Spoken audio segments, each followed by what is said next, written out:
Hi, I'm Don Spillane, President of Designing Financial Solutions, introducing the essentials of business planning. And today we're going to be talking about business succession planning, C&S corporations, and the buy-sell agreement. So let's look at how the buy-sell works with a C Corp. This is an entity purchase known as a stock redemption. So we have the C Corp valued at $1 million. There are two partners, A and B, and they each have a basis of $50,000. A buy-sell agreement is in place. The corporation purchases life insurance on both partners to fund the buy-sell agreement. Now, an entity purchase or stock redemption for a corporation is an agreement between the owners of the business and the business itself. The business is obligated to buy out a deceased or departing owner's business interest. The surviving owners are obligated to sell when a triggering event occurs. The business is the owner and the beneficiary of the insurance policy on each partner's life. Only one policy per person is needed. So, owner B dies.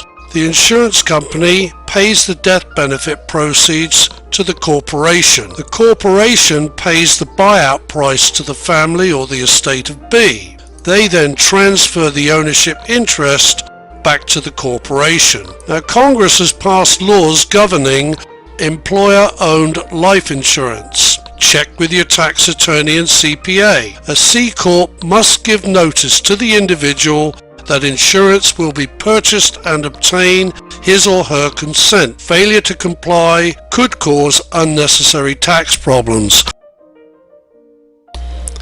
So let's look at an entity purchased by an S Corp, which is a stock redemption, partnership, or an LLC. The entity has two partners, A and B, each with a $50,000 basis. There's a buy-sell agreement in place. The entity purchases life insurance on A and B. And as a reminder, an entity purchase or stock redemption for the S Corp is an agreement between the owners of the business and the business itself. The business is obligated to buy out a deceased or departing owner's business interest. The surviving owners are obligated to sell when a triggering event occurs. The business is the owner and beneficiary of a policy on each partner's life. Only one policy per person is needed. Owner B dies. Unfortunately, it's always owner B. The insurance company pays the policy proceeds to the entity. The entity pays the buyout price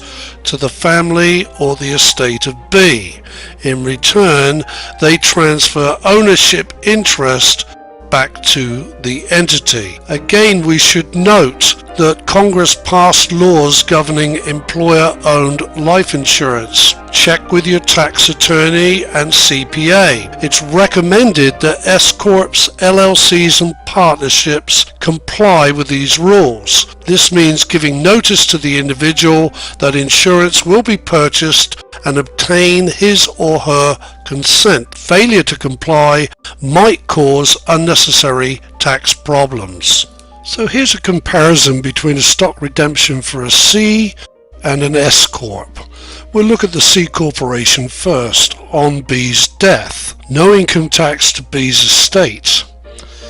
A owns the business outright. A's basis remains at $50,000.